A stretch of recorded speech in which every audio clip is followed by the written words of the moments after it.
Teman-teman, mari kita tundukkan kepala, kita berdoa terlebih dahulu ya. Tuhan Yesus yang Maha Baik, kami mengucap syukur untuk kembali kami boleh melewati satu minggu yang Tuhan boleh pimpin. Pagi hari ini kami bisa punya kesempatan beribadah bersama-sama, walaupun sekali lagi dengan kondisi yang terbatas secara online di tempat kami masing-masing. Tapi kami percaya Tuhan ada banyak hal yang Kau juga kerjakan dan Kau tidak tinggal diam di dalam situasi yang mungkin menggelisahkan setiap kami. Kalau kami masih punya kesehatan, kami masih punya kekuatan, kami masih menjalani hari-hari kami dengan baik, kami mengucap syukur untuk semuanya itu. Dan kami berdoa kalaupun di antara kami dan keluarga kami ada yang di dalam kondisi lemah tubuh, kiranya Tuhan yang sungguh melawat, Tuhan menjamah, memberikan kekuatan, memberikan kesembuhan, ya kami bisa kembali, bisa beribadah, bisa berkumpul bersama-sama. Kami rindu ibadah hari ini dan firman Tuhan yang akan disampaikan boleh menjadi kekuatan, penghiburan, dan terang bagi setiap jalan kami. Tolong hamba-Mu yang terbatas ini untuk menyampaikannya, dan setiap kami boleh dengan seksama, dengan fokus, dengan hati yang terbuka, dengan Roh Kudus bekerja di antara kami. Di dalam nama Tuhan Yesus kami berdoa dan mengucap syukur. Amin. Selamat pagi teman-teman youth yang terkasih, kita bisa berkumpul kembali minggu ini bersama-sama, tidak terasa hampir 2 minggu. Dan ini kali kedua kita menjalani yang namanya physical distancing. Mungkin biasanya kita bisa berkumpul bersama-sama, tapi kali ini dengan segala keterbatasan kita masih tetap bisa terfasilitasi di dalam ibadah online ini. Mungkin pada awalnya terasa menyenangkan, kita bisa dengan lebih santai, tidak terlalu banyak persiapan. Dan 2 minggu ini kita masih bisa jalani, menyesuaikan diri dengan begitu banyak hal. Tapi apa yang terjadi teman-teman kalau ternyata situasi ini masih panjang ke depan? Katakanlah masih 1 atau 2 bulan ke depan. Saya percaya mungkin kita mulai bingung dan membuat hati kita semakin gelisah. Kita bisa bertanya, bagaimana dengan masa depan sekolah saya? Bagaimana dengan studi saya? Bagaimana dengan kondisi pekerjaan ataupun pendapatan yang tentunya makin berkurang hari-hari ini? Mungkin kita berpikir tentang keluarga kita, ketika mereka bepergian, kita masih ada di rumah. Atau mungkin kita nonton berita setiap hari dengan begitu banyak angka-angka yang menghantui kita. Bagaimana jika kita atau orang terdekat kita justru bahkan terkena dengan virus ini? Teman-teman yang terkasih, hari-hari ini kita butuh ketenangan yang sejati. Nah, pagi hari ini perenungan kita akan diambil dari Mazmur 62 dengan judul Dekat Allah. Mazmur 62 ayat yang kedua berbunyi demikian. Hanya dekat Allah saja aku tenang, daripadanya lah keselamatanku. Hanya Dialah gunung batuku dan keselamatanku, kota bentengku, aku tidak akan goyah. Teman-teman yang terkasih, Mazmur ini Mazmur yang begitu indah yang menceritakan kurang lebih keseluruhan kehidupan inti daripada kehidupan kita sebagai orang Kristen. Nah, saya teringat minggu ini saya nonton bersama-sama anak saya, mendampingi dia nonton karena kebetulan IndiHome di rumah buka channel seluruh movie channelnya seperti itu, dan kami nonton back to back dari Infinity War sampai Endgame, film seri Marvel. Saya percaya kita semua udah nonton itu berkali-kali. Namun waktu kami nonton sama-sama ada satu momen, ada satu adegan di mana kami mulai diskusi dan bertanya, kenapa si Avenger itu tidak melakukan dan mengantisipasi lawannya si Thanos itu dengan cara ini dan itu. Misalnya kami ngobrol gitu ya dengan beberapa skenario. Seandainya kalau ada seorang Avenger itu menggunakan Power Stone ataupun seperti si Thor itu yang bisa dengan kuat memotong lengan si Thanos itu dan lain sebagainya, mungkin apakah ada cerita ending story yang berbeda? Nah teman-teman youth yang terkasih, kita bisa saja mencoba untuk menjadi sutradara yang lain dengan ingin menyelesaikan cerita kita dengan versi kita sendiri. Nah sebagaimana dengan kondisi kita hari ini, ada banyak hal yang kita nggak bisa kontrol, ada banyak hal yang kita nggak bisa ubah, walaupun kita ingin mengubahnya.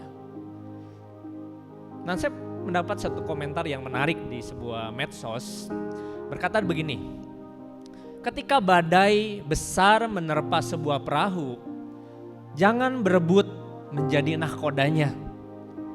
Artinya kita memang rapuh dan terbatas dan kita nggak bisa pemegang kontrol atas segala sesuatu dan kondisi yang terjadi hari-hari ini. Kita mungkin nggak bisa ngubah situasi, tapi saya percaya kita bisa memberikan respon yang benar, yaitu mengizinkan Tuhan tetap memimpin kita di tengah badai ini. Teman-teman, di saat-saat di mana gereja dan kekristenan diuji hari-hari ini, ketika gedung-gedung gereja menjadi kosong, saya rasa sekali seminggu 2 minggu itu benar-benar gereja tertutup, kosong, gak ada orang. Kita merindukan sesuatu. Ketika tidak ada aktivitas gerejawi sama sekali di gereja kita yang begitu besar ini. Saya bertanya, apakah ada iman dan penyembahan yang tetap sama dari hati kita kepada Tuhan? Nah, tema ini mendekat kepada Allah, mengajak kita merenungkan lebih dalam.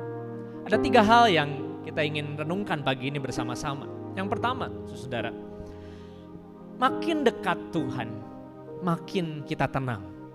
Semakin dekat, semakin tenang. Teman-teman, Mazmur ini ditulis oleh seorang bernama Daud. Kita tahu, seorang yang sangat istimewa di hadapan Tuhan. Iman Daud kepada Tuhan tidak pernah gugur, sekalipun dia pernah jatuh berkali-kali. Kondisi waktu dia menulis bagian ini, dia sedang di dalam satu kondisi dikejar-kejar oleh musuhnya dan dia terpojok, dia mungkin terengah-engah, dia merasa tidak bisa istirahat, dia merasa penuh dengan kegelisahan dan dia butuh yang namanya rasa tenang itu. Nah, tenang di sini bukan sekedar tidak galau atau tidak khawatir, tapi tenang ini digambarkan seperti dalam bahasa Inggrisnya itu waiting in silence. Ada satu calm, ada satu ketenangan, ada satu penyerahan yang total kepada Tuhan karena ada punya pengharapan, ada keyakinan, ada pertolongan yang Tuhan sediakan. Daud percaya apa yang dibuat Allah, Tuhannya yang dia kenal sejak muda, itu pasti baik dan pasti berguna bagi dia. Di sini digambarkan 2 kali Daud menggambarkan Allah itu sebagai gunung batu, tempat di mana dia berlari dan tidak ada seorang pun yang bisa menemukannya. Dia menggambarkan Tuhan itu sebagai kota benteng, tempat di mana dia berlindung, di mana tidak ada yang bisa menjangkau dia. Dan di situ dia dikatakan tidak tergoyahkan. Maka tenang di sini artinya tidak tergoyahkan, teman-teman. Mazmur 62 ayat yang ke-7 berbunyi demikian. Hanya dialah gunung batuku dan keselamatanku, kota bentengku, aku tidak akan goyah. Saya percaya teman-teman di hari-hari ini di mana kita butuh ketenangan, firman Tuhan mengajak kita mendekat kepada Tuhan. Mendekat di dalam doanya, mendekat di dalam seruan hati kita. Mungkin kita tidak bisa berbuat apa-apa, tapi semakin dekat, semakin kita tenang. Itu yang pertama, saudara. Yang kedua, semakin kita dekat dengan Tuhan, semakin jelas. So, dalam versi bahasa Inggris dikatakan demikian, in God alone my soul find rest. Hanya di dalam Tuhan saja jiwa kita mendapatkan rasa tenang, rasa istirahat itu. Dan kata jiwa di sini menggambarkan keseluruhan apa yang melukiskan hati kita. Apa yang ada di pikiran kita, apa yang kita bicarakan, apa yang kita khawatirkan, karena jiwa itu adalah pusat dari seluruh hidup kita hari ini. Dan tidak mudah, karena di dalam kesibukan yang biasanya kita rutin jalankan setiap hari, stop itu bukan satu solusi buat hidup kita. Berhenti itu bukan sebuah solusi. Justru waktu kita diajak mendekat kepada Tuhan, kita diajak untuk menyingkirkan segala rasa aman kita kepada hal-hal yang lain yang selama ini kita andalkan. Dan hal yang pertama pemazmur katakan kepada kita, yaitu bagaimana kita memperoleh ketenangan di dalam jiwa kita pada waktu kita menantikan Dia. Maka saya percaya semakin kita dekat, semakin kita mendekat kepada hatinya Tuhan, semakin kita jelas. Jelas apa saudara? Jelas dengan apa yang sebenarnya Dia sedang kerjakan buat hidup kita. Karena mungkin kita bertanya, di mana Tuhan di saat-saat seperti ini? Di mana Tuhan ketika kita khawatir, mungkin waktu kita mendengar berita daerah saya ada yang mulai terkena, ada yang mulai dijemput oleh ambulans, kita mendengar sirine di mana-mana setiap hari. Kota Bandung hari-hari ini mulai sore ke malam itu semakin sepi. Tidak ada lagi keramaian. Namun saudara, disinilah kita membutuhkan sebuah kesempatan untuk melihat dan mengenali di mana Tuhan dan apa yang Dia mau kerjakan dalam hidup kita. Jelas di sini artinya semakin yakin kepada siapa kita percaya.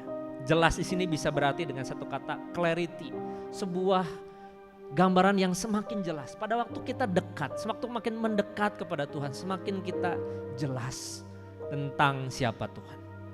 Nah, saya terinspirasi oleh seorang dosen saya, Pendeta Benny Solihin, yang menuliskan demikian, teman-teman.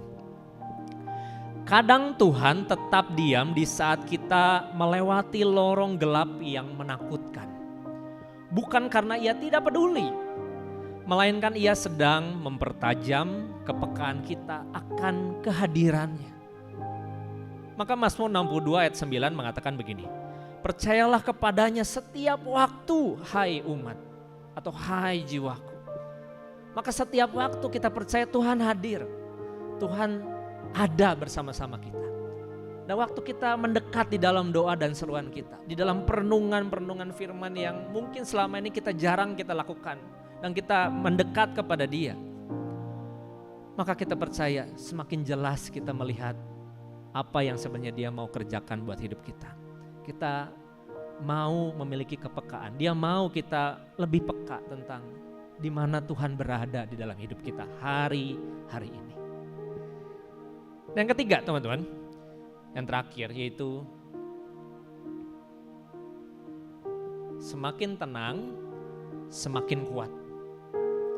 Semakin kita mendekat kepada Tuhan, semakin kita mendapatkan kekuatan itu. Nah, saya percaya Daud mendapatkan satu janji Tuhan karena dia percaya Tuhan itu selalu memegang komitmen terhadap janjinya. Kita selalu bisa mendapatkan kekuatan dan komitmen dari apa yang Tuhan sudah nyatakan dalam hidup kita. Dan komitmen itu artinya melekatkan dirinya, mengikatkan dirinya. Tuhan mau mendekatkan dirinya kepada kita. Dan tentunya ini berlangsung dua arah, bukan hanya Tuhan mau menggenapi janjinya kepada hidup kita, tetapi Ia juga mau kita menunjukkan komitmen kita dengan apa? Dengan cara yang berani, dengan cara yang kuat. Saya percaya di dalam setiap relasi yang kita miliki, kita selalu mencari orang-orang yang punya komitmen di dalam membangun relasi. Karena relasi itu bukan sekedar perasaan, bukan sekedar emosi, tetapi orang yang punya komitmen membangun relasi artinya dia mau menyelesaikan tanggung jawabnya, menggenapi janjinya, dan situlah orang-orang yang berkomitmen memberikan kita sebuah ketenangan, sebuah rasa percaya. Kenapa hari-hari ini kita sulit untuk tenang, sulit untuk bisa berdiam? Karena kita tidak mendapatkan komitmen itu. Tapi firman Tuhan hari ini berkata di dalam Mazmur 62 ayat ke-12, bahwa kuasa dari Allah asalnya dan daripadamulah juga kasih setia ya Tuhan. Komitmen Allah adalah kepada janjinya yang berasal daripada kuasanya yang diberikan kepada kita. Semakin dekat, semakin kuat. Kuat artinya memperjuangkan komitmen kita di hadapan Allah dengan penuh kuasa dan kasih setia. Maka saudara, teman-teman youth yang terkasih, mari kita menunjukkan level kedewasaan kita hari-hari ini dalam kehidupan. Mari kita tunjukkan komitmen yang sejalan dengan kepercayaan kita, yaitu iman di dalam perbuatan baik. Kalahkan semua kebosanan kita untuk mengerjakan sesuatu yang produktif, yang berguna. Betul, kita hanya di rumah aja. Kita bekerja, beribadah, melakukan segala sesuatu di rumah. Tapi kan enggak cuma rebahan ya teman-teman. Kita diajak dan dipanggil untuk melakukan pekerjaan baik. Dan Tuhan akan berikan kita kuasa, kekuatan untuk melakukannya. Pasti ada sesuatu yang kita bisa kerjakan hari ini. Teman-teman, di abad ke-17, di satu kota London yang sedang mengalami sebuah wabah seperti ini, yaitu wabah pes. Isaac Newton itu harus mengungsi ke kampung halamannya kurang lebih sekitar 2 tahun. Dia gak bisa kembali melakukan risetnya, bekerja secara normal di universitas. Tapi selama 2 tahun itu dia berdiam di rumahnya, dia mengembangkan banyak teori kalkulus, gravitasi, teori optik yang hari ini dipakai dan bermanfaat oleh seluruh dunia. Begitu juga Einstein di abad ataupun Perang Dunia yang pertama, dia mendedikasikan dirinya lebih banyak mengerjakan teori-teori relativitas umum yang hari ini berpengaruh kepada seluruh ilmu pengetahuan. Saudara, menarik sekali ketika hari ini bumi berhenti di dalam setiap wabah corona ini. Justru ada penemuan-penemuan besar yang terjadi di dalam masa-masa sulit ini. Dan saya percaya ada sesuatu yang Tuhan mau kerjakan dalam hidup kita, melalui gereja kita dan di hidup kita. Dan saya percaya itu dimulai dari kebangunan rohani diri, pribadi kita, dan kepedulian kita akan sesama. Seminggu ini kita lihat ada banyak gerakan-gerakan kemanusiaan yang bermunculan di mana-mana. Artinya ada harapan, ada semangat, ada keberanian. Mari kita dipanggil untuk menjadi orang yang bukan hanya mencari aman bagi diri kita sendiri, tetapi kita juga memperhatikan sesama kita. Do good things to other. Dan mulai minggu depan kita akan menggerakkan jemaat untuk melakukan hal-hal ini. Be a warrior, jadilah seorang prajurit, not a warrior, bukan seorang penakut. Dan sebagai penutup teman-teman, Yeremia 17 ayat 7-8 menggambarkan bagaimana orang yang mengandalkan Tuhan itu digambarkan seperti pohon yang ditanam di tepi aliran air yang merambatkan akar-akarnya itu ke tepi batang air. Yang menarik sekali dikatakan gini, ketika musim panas dan kering, ia tidak khawatir dan tetap menghasilkan buah. Mari lewat perenungan hari ini kita mendekat kepada sumber kita, Bapa kita. Maka kita dimampukan melihat Tuhan yang menyempurnakan iman kita dan memberikan pengharapan baru. Semakin dekat, semakin tenang. Semakin dekat, semakin jelas kita melihat Tuhan. Dan semakin dekat, semakin kita kuat dan berani melakukan dan menjadi berkat dimanapun kita berada. Tuhan memberkati kita. Mari kita berdoa. Tuhan Yesus, terima kasih untuk firman-Mu yang singkat ini yang boleh menguatkan kami, mendorong kami untuk keluar dari segala ketakutan dan kegelisahan kami, dari segala kebosanan kami, dari segala kebingungan kami. Kami mau untuk boleh meresponi dengan benar, karena waktu kami mendekat kepadamu terletak kekuatan kami, terletak di mana cara pandang kami yang baru melihat Tuhan lebih dalam lagi, terletak di mana ketenangan kami mengakar kuat pada dasar yang benar, yaitu Engkau sendiri. Tuhan, pakai gerejamu, pakai komunitas Youth pada waktu mereka mulai mengikuti dalam setiap persekutuan-persekutuan dan komit online. Pada waktu kami kembali berdoa dan membaca firman-Mu. Pada waktu kami hadir di dalam keluarga kami masing-masing. Kami dipanggil untuk menjadi sebuah harapan, menjadi suara keberanian dan suara bagi generasi ini. Terima kasih untuk ibadah hari ini, kiranya memberkati kami dan hamba-Mu memohonkan berkat atas setiap kami. Kiranya kasih karunia daripada Allah Bapa Surgawi, pertolongan dan keselamatan daripada Tuhan Yesus, penghiburan dan kuasa daripada Allah Roh Kudus boleh menyertai setiap kami dan seterusnya mulai dari hari ini sampai selama-lamanya. Amin. Terima kasih untuk tetap stay tune di dalam ibadah streaming online untuk channel YouTube Wave Youth Ministry. Saya merindukan teman-teman untuk tetap mengikutinya di dalam minggu-minggu yang akan datang. Dan kiranya ada beberapa warta yang penting. Yang pertama, teman-teman, saya rindu setiap jemaat tidak menjalaninya sendiri-sendiri. Setiap komit-komit yang ada yang teman-teman miliki akan mulai didorong untuk menjalankan secara online juga. So mari jangan menjauhkan diri dari segala pertemuan ibadah maupun persekutuan kita, supaya di dalam persekutuan dan dalam komunitas itu engkau menjadi kuat dan dekat dengan Tuhan, ya. Dan warta-warta selanjutnya kita akan posting terus di dalam IG Wave Youth Ministry, termasuk gerakan-gerakan komit bagaimana kita bisa berpartisipasi bagi masyarakat. Dan yang terakhir, buat teman-teman yang tergerak untuk memberikan ucapan syukur dan persembahan, teman-teman bisa melihat di layar ada rekening yang ditampilkan dan teman-teman bisa mentransfer langsung dengan memberikan keterangan sebagaimana yang sudah dituliskan di situ. So, selamat hari Minggu, Tuhan memberkati. Sampai jumpa di minggu yang akan datang. God bless you all.